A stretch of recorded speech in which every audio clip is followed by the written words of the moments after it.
구약성경 811쪽입니다. 시편 15편 1절에서 5절 말씀 우리 한 절씩 서로 교독하도록 하겠습니다. 1절 말씀 제가 먼저 읽겠습니다. 여호와여, 주의 장막에 머무를 자 누구오며 주의 성산에 사는 자 누구오니이까? 정직하게 행하며 공의를 실천하며 그의 마음에 진실을 말하며 그의 혀로 남을 허물하지 아니하고 그의 이웃에게 악을 행하지 아니하며 그의 이웃을 비방하지 아니하며 그의 눈은 망령된 자를 멸시하며 여호와를 두려워하는 자들을 존대하며 그의 마음에 서원한 것은 해로울지라도 변하지 아니하며. 함께 읽겠습니다. 이자를 받으려고 돈을 꾸어주지 아니하며 뇌물을 받고 부귀한 자를 해하지 아니하는 자이니 이런 일을 행하는 자는 영원히 흔들리지 아니하리이다. 아멘. 우리 옆에 분과 인사 나누겠습니다. 당신은 예배자입니다. 예, 하나님께서 우리를 예배자로 불러 주셨습니다. 우리 시편 15편은 주의 장막에 머무를 자, 주의 성산에 사는 자 누구이냐라고 묻는데요. 어떻게 보면 정말 주님 앞에 나와서 예배할 자가 누구인지에 대한 그런 질문이라고 할 수가 있습니다. 주의 장막에 머무를 자 누구인지, 주의 성산에 설 수 있는 자가 누구인지를 묻고 있습니다. 거룩하신 하나님과 동행하며 그분과 함께 지낼 수 있는 사람이 어떤 자격을 가져야 하는지에 대해서 시편 기자가 이야기를 하고 있는데요. 이스라엘 백성들은 절기 때마다 하나님께 예배하러 나왔습니다. 이 질문 어찌 보면 하나님께 예배하러 온 사람들에게 묻는 질문이죠. 어찌 보면 저와 여러분들에게 동일하게 하는 질문일 수도 있습니다. 예배자들의 마음을 살피는 이 질문이 하나님을 예배하고자 하는 저와 여러분들에게 동일하게 던지는 질문이 될 것입니다. 누가 하나님의 집에 들어가서 하나님과 동행하며 교제할 수 있는가? 이 질문을 통해서 우리 자신들을 한번 돌아보는 시간 되길 바랍니다. 우리 1절에 보니까 여호와여, 장막에 머물 자 누구며 주의 성산에 사는 자 누구오니까? 장막과 성산이라고 하니까 우리가 딱 떠오르는 이미지 있죠. 예루살렘의 성전을 떠오르게 합니다. 성전에 과연 예배하러 올 자격이 있는 사람이 누구인가의 질문이죠. 단순히 그냥 예배하러 올 수 있는 자격이 아니라 그 예배를 하나님께서 기뻐 흠양하시고 기뻐 받으시는 그 사람이 과연 어떤 사람인지에 대한 질문입니다. 머문다, 이게 산다라는 표현이 단순히 이례적인 한번, 하나님께 그냥 한 번 예배, 일생에 한 번 예배하러 오는 그런 상황이 아니라 계속적으로 이어지는 그런 행동이라는 겁니다. 그러니까 어제 하나님께 와서 머문 사람, 또한 오늘 하나님께 와서 머물 사람, 그럼 내일 또 올 사람, 그래서 계속적으로 하나님과 교제하면서 머무는 사람이 누구인지에 대해서 이야기를 하고 있는 것이죠. 이게 한 번의 예배가 아니라 매일의 예배라고 할 수가 있는 것입니다. 이에 대해서 뭐라고 대답합니까? 우리 2절 말씀 같이 한번 읽어보도록 할게요. 2절 같이 한번 읽겠습니다. 시작.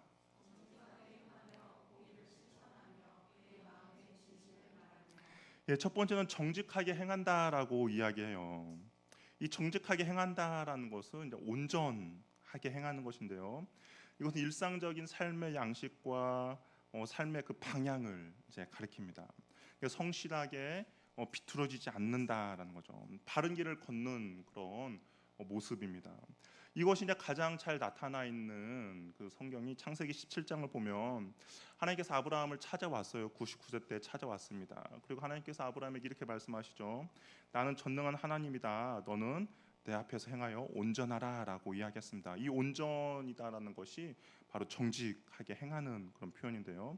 마음을 다른 것에 빼앗기지 말라라는 겁니다. 너의 그 틀어지고 어디도 튈지 모르는 마음을 하나님 앞에 온전히 두라는 그런 명령이죠.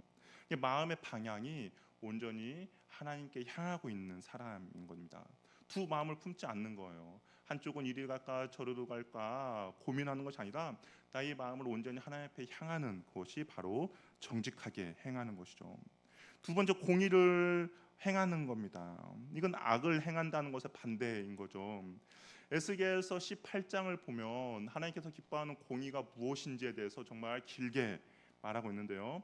그것을 요약해 보면 이래요. 어떤 거냐면 우상 숭배하지 않는다라는 거죠. 하나님 앞에서 공의를 행하는 것은 우상 숭배하지 않는다. 그다음에 사람들을 학대하지 않는 거예요. 나보다 힘없고 연약한 사람들을 억압하거나 학대하지 않습니다. 그리고 그들을 약탈하지 않아요. 그리고 가난한 자들을 도와주고 하나님의 말씀을 지키는 거, 이것이 하나님 앞에 의를 행하는 모습이라고 에스겔 선지자가 이야기하고 있습니다. 그러니까 공의를 행한다는 것은 단순히 그냥 소극적인 아니라 적극적인 표현이죠. 마음속에 공정한 태도를 갖는, 난 하나님 앞에 정직하게 행해야지, 그냥 마음속에만 다짐한 것이 아니라 그 마음속에 다짐한 것을 그의 삶에서 실천하는 것이 바로 공의를 행한다라는 겁니다. 어떻게 보면 이 공의를 행한다는 것은 나 자신에게 적용하는 것이 아니라 내가 살아가면서 내 이웃에게 적용하는 그런 모습이라고 할 수가 있다라는 것이죠. 세 번째는 마음의 진실을 말하는 겁니다. 진실은 견고하고 믿을 만한 것인데요. 시편 12편 2절을 보니까 우리 한번 시편 12편 2절 한번 같이 읽어볼까요? 시작.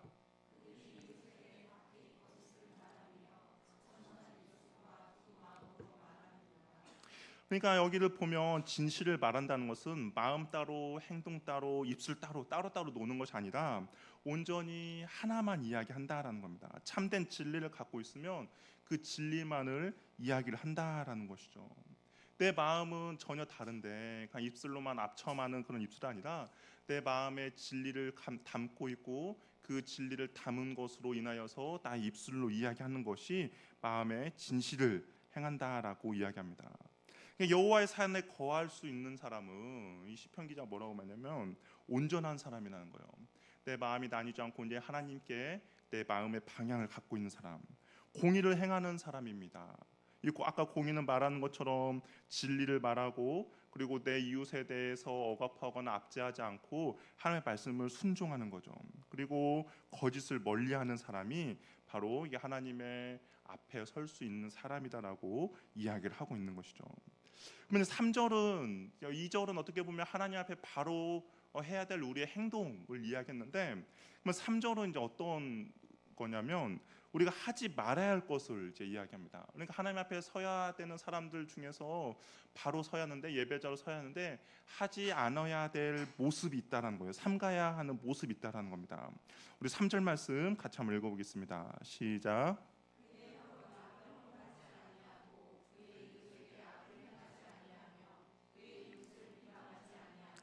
자기 혀로 다른 사람을 비방하지 않습니다. 이게 험담이라고 할 수가 있는데요. 말로써 남을 해치는 일을 하지 않는다라는 거죠. 혀로 허물하다라는 것은 혀로 걸려 넘어지게 한다는 겁니다. 그러니까 말로 실족하게 한다는 의미가 담겨 있고요. 악을 행하지 않고 이웃을 비방하지 않는다라고 이야기합니다. 비방하는 것은 수치를 안겨주는 건데요. 가까운 사이임에도 불구하고 모욕하며 수치스럽게 하는 겁니다. 그래서 결국에는 좌절시키고 낙담시키는 거죠. 별로 상관없는 사람에게는 마음이 크게 상하지 않아요. 그렇죠?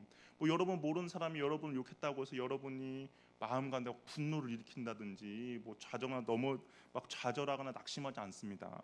언제 그 마음이 크게 상합니까? 나는 이 사람 믿고 신뢰했는데 이 사람이 나에게 낙담하게 한다든지 비방한다는 것을 이야기를 들었을 때 우리는 마음이 상하고 내 절망 가운데 빠지게 되는 것이죠. 가깝다고 느껴지는 사람에게 이러한 모습은 큰 절망감과 낙심을 경험하게 해줍니다. 그의 이웃을 비방하지 않는 사람이라는 거죠. 바울은 에베소 교회에 이렇게 이야기했어요. 그 성도들 가운데 꼭 해야 될 것이 있는데 무엇이다 말했냐? 우리 에베소서 4장 29절 말씀 같이 한번 읽어볼게요. 시작.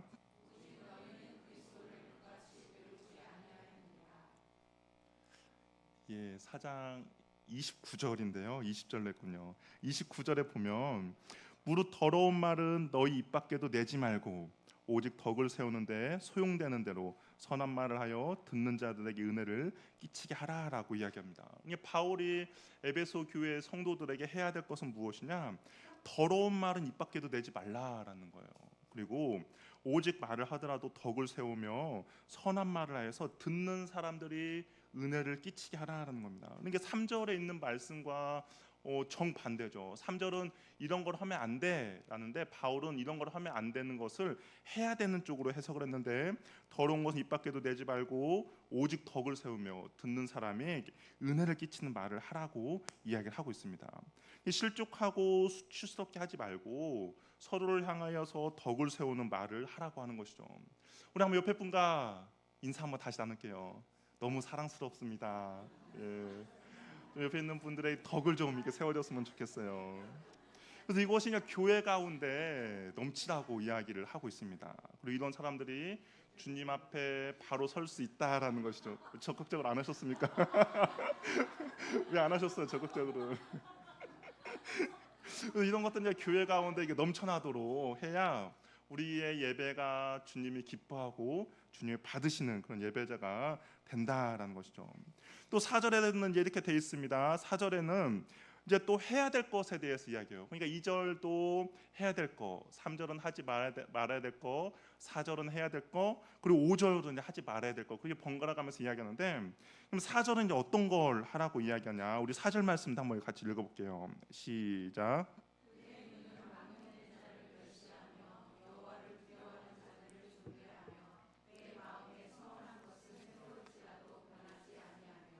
망령된 자를 멸시한다라고 이야기합니다. 이 망령된 자는 바로 뒤에 나오는 여호와를 두려워하는 그것에 반대되는 사람인 거죠. 그러니까 하나님을 두려워하지 않는 자를 멸시하라라는 거예요. 남을 얕보고 깔보는 사람은 하나님을 두려워하지 않는 그런 사람이죠. 하나님이 업신여기는 자를 경멸하는 겁니다. 이것을 대표적으로 잘한 사람이 누구냐? 바로 다윗인데요. 골리앗이 하나님을 업신여기면서 이스라엘 백성들을 조롱했습니다. 그랬더니 다윗이 그 이스라엘 백성들을 조롱하는 이야기를 듣고 뭐라고 말했냐?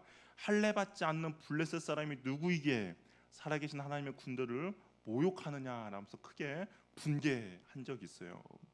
그러니까 하나님을 멸시하고 하나님의 이름을 땅에 떨어뜨리고 하나님을 온전히 순종하지 않는 자들에 대해서 멸시를 해라라고 이야기합니다. 대신에 하나님을 경외하는 자들에 대해서는 어떤 태도를 갖춰야 하느냐? 하나님의 경외하는 태도에서는 존대하라는 거죠. 존귀히 여기라는 겁니다. 하나님을 경외하는 사람은 내가 많이 가졌다고 지위가 높다고 하나님의 형상을 지음받은 형제 자매에게 함부로 하지 않는 것이죠. 바울은 빌립보 교회 가운데 이렇게 말했어요. 어떻게 이야기했냐? 오직 겸손한 마음으로 각각 자기보다 남을 낮게 여기라고 말했습니다. 그러니까 하나님을 경외하는 사람을 바울은 어떻게 이야기했냐면 그를 온전히 높여주고 그를 존귀해 주라고 이야기를 하고 있는 것이죠. 망령된 자는 멸시하지만 반면에 여호와를 두려워하는 자들을 존대하라고 이야기하고 있습니다. 오늘 우리 그 큐티 본문에 보면 큐티 하셨죠 오늘? 예, 오늘 큐티 시편 103편을 보면 여호와의 인자하심은 누구에게 흐른다고 했습니까? 여호와의 인자하심은 자기를 경외하는 자에게 이른다라고 이야기를 하고 있어요. 이게 하나님의 인자심과 긍휼과 자비가 누구에게 흐르냐? 여호와 하나님을 경외하는 사람이 그 하나님의 긍휼과 자비와 인자심을 얻게 된다라는 겁니다. 이 시편 기자는 그런 사람들을 존귀하게 여기라는 거예요.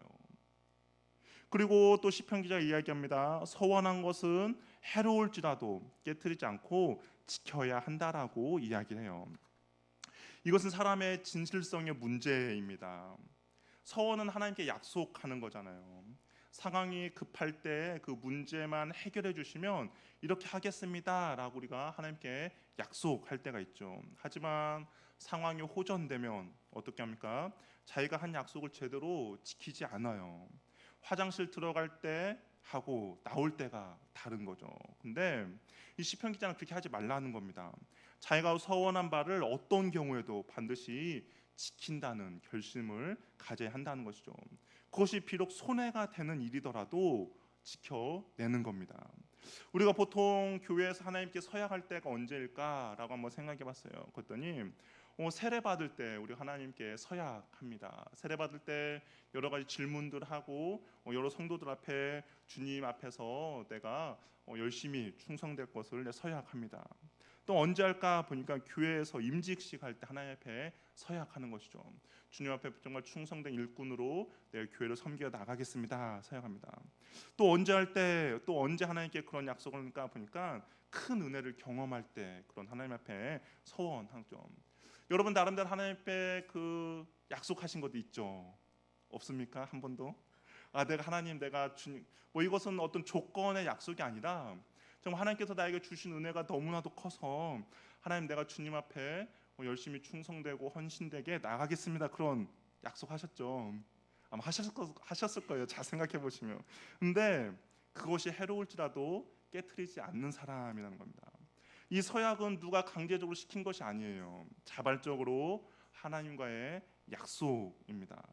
이 서운한 것을 지키기가 버겁더라도, 해로울지라도, 손해를 보더라도 하나님께 드린 약속이기에 그 약속을 지켜야 함을 이야기를 하고 있다는 것이죠. 이런 사람들이 주님 앞에 온전한 예배자로 설 수 있고, 이런 사람들 예배를 하나님께서 기뻐 받으신다라고 이야기를 하고 있습니다. 이 이야기를 듣고 그냥 누군가는 그러겠죠. 절대 약속 안 해야겠구나. 한번 하면 이거 빼도 박도 못하는 상황이니까 약속, 그렇게 하지 마시고 하나님께 나에게 주신 은혜가 크다며 우리가 그걸 주님 앞에 서원하면서 온전히 꼭 지키는 그런 은혜가 있기를 바랍니다. 또 이번에는 이제 5절은 뭐냐, 우리 5절 말씀 같이 한번 읽어볼게요. 5절 읽겠습니다. 시작.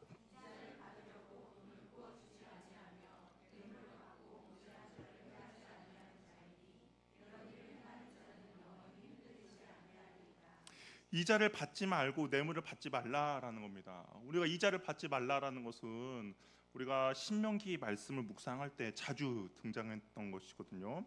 근데 이자를 받지 말라고 했을 때 모세가 앞에 사용했던 단어가 있어요. 혹시 어떤 단어를 사용하는지 아십니까?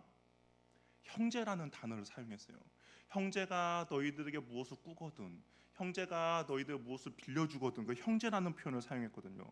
이 형제라는 표현을 사용했다는 것은 그 안에 공동체성을 강조하기 위함이다라는 겁니다. 그러니까 하나님의 백성 안에서 그냥 너와 나는 어떤 다른 사람이 아니라 하나님의 언약 안에 함께 묶여 있는 형제 자매라는 것을 이야기를 하고 있는 것이죠. 그러니까 형제 자매 가운데 어려운 사람을 돕는 것을 당연하게 여기다라고 이야기를 하고 있습니다. 가난한 사람들의 어려움을 이용하여서 재산을 증식시키는 것을 부당하게 여기는 것이죠. 이것은 하나님께서 공의와 정의를 행함에서 하나님께서 금하고 있는 행동들 중에 하나입니다. 가난한 자들을 억압하고 가난한 자를 압제하고 그들의 것을 빼앗는 것은 하나님께서 금하고 있는데, 여기서도 그런 것들을 하지 말라라고 이야기를 하고 있는 것이죠. 이웃에 대한 사랑을 실천해야 함을 이야기를 하고 있습니다. 또한 뇌물을 받지 말라는 거예요. 이 뇌물을 받는 사회는 공의와 정의를 무너뜨리는 행동입니다. 이 뇌물을 받음으로써 어떤 일이 벌어집니까? 죄 있는 자가 죄 없다라는 판결을 받게 되는 것이고요. 또 힘이 없는 자가 죄를 잘못이 없음에도 불구하고 힘이 없다라는 이유만으로 그가 죄가 있다고 판결을 하게 됩니다. 옳지 않는 것을 옳다라고 하는 것이 뇌물을 받는 자의 그런 판결 가운데 나타날 수가 있다라는 것이죠.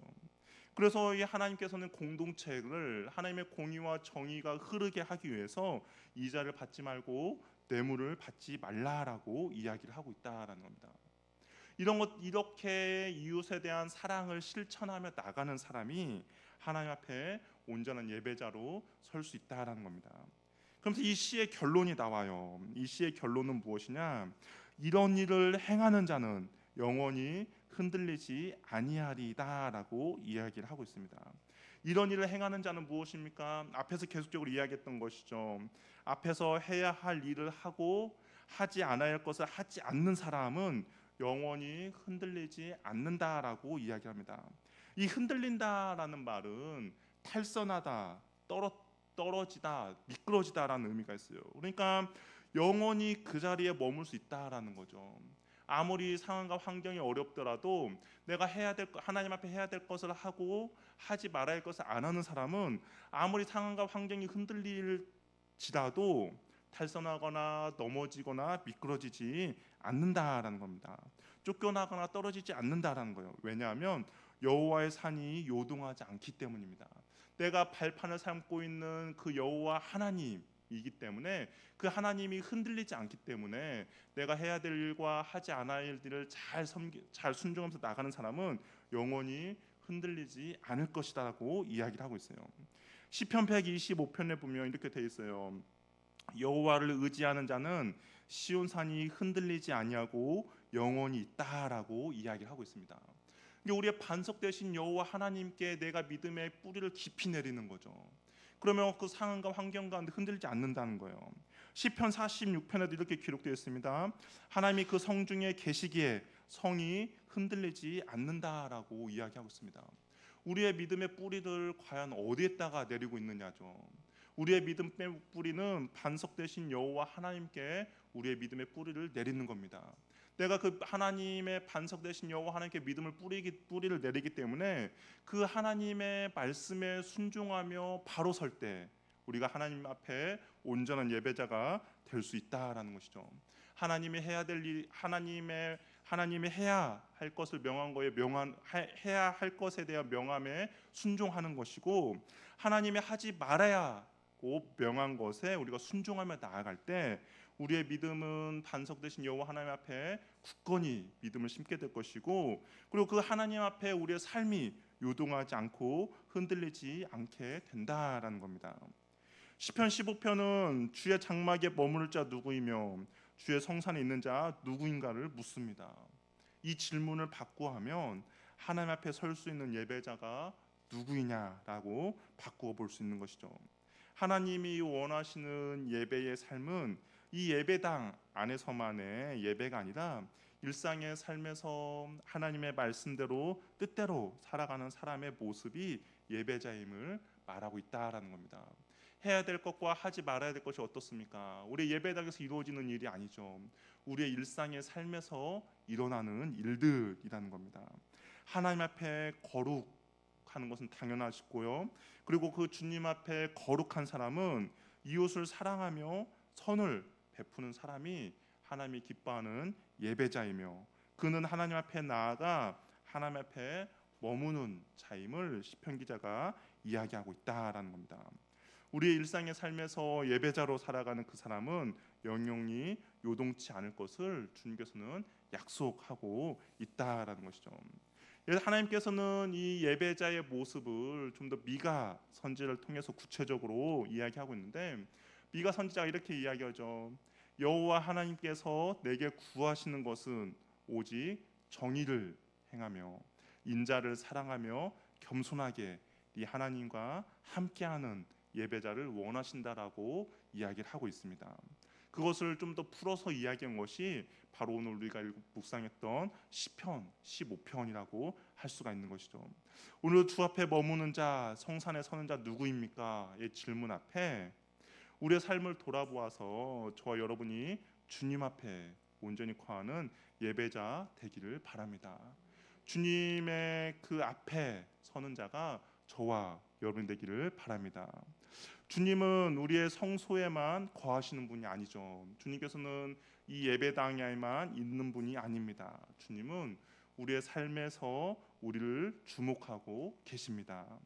우리가 참 예배자는 늘 하나님을 의식하고 하나님을 주목하여서 우리의 이웃을 사랑하며 이웃 가운데 그런 사랑의 실천을 하는 자들이 하나님이 기뻐하시는 참된 예배자라는 것이죠.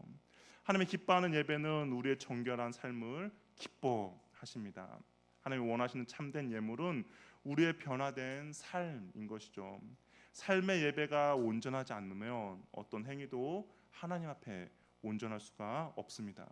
정결한 삶으로 하나님을 예배하는 저와 여러분 되기를 바랍니다. 우리의 참된 예물, 우리의 변화된 삶을 가지고 우리가 주님 앞에 나와서 그 변화된 삶을 주님 앞에 올려드리고, 그럼 주님께서 그 우리의 예물을 기뻐 받으시고, 그럼 하나님께서 또 우리들 가운데 은혜를 베풀어 주실 것입니다. 그러면 우리는 또 그 은혜를 가지고 또한 우리의 삶 가운데서 주 앞에서 승리하는 삶을 살아가게 될 것이고, 또 그러한 삶을 살아서 주님 앞에 가지고 나올 때 또한 주님께서 우리의 그 삶을 받아 주실 것입니다. 그러한 은혜를 날마다 누리는 저와 여러분이 되기를 바랍니다. 우리 함께 찬양하며 나가겠습니다.